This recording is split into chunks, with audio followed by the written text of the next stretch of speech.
And everything that I've gotten from Bobby works. You know what I'm saying? I've gotten stuff from a lot of people, but every time I get something from Bobby, you know, it's real powerful stuff. And the question I got for Bobby is, I was wondering, Bobby, if you could touch on immortality a little bit and tell me how we can somehow, you know, try to obtain immortality. Well, the immortality that we talk about, a lot of mythologists get mixed up. Immortality, the ultimate immortality is not really done in the physical body. Actually, death is graduation. Now there are masters on the earth that would have to stay around for 300 years or something like that, and that was only because they had students and they couldn't find a master or an adept on the level to leave the school behind, so that person, until they found someone on the level of spirituality that could be the next teacher, until that particular teacher had to stay around. They have had cases of people staying around for 300 years, just regenerating the cells, you see, for 300 years, just so that they could, because there was no one around to teach the school. You could also get this story, because I like to give bibliography. You get the book, the autobiography of a yogi. And I think it was a guy in the autobiography of a yogi by Yogananda.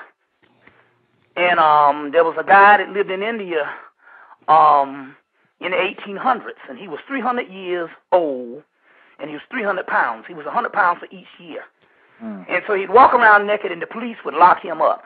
And as soon as they lock him up, someone would run into the jailhouse and go, "Hey, there's a naked man meditating on top of the jail," because he was so powerful he could just basically dematerialize his cells and just go to and just basically materialize where he wanted to materialize. This is a true story.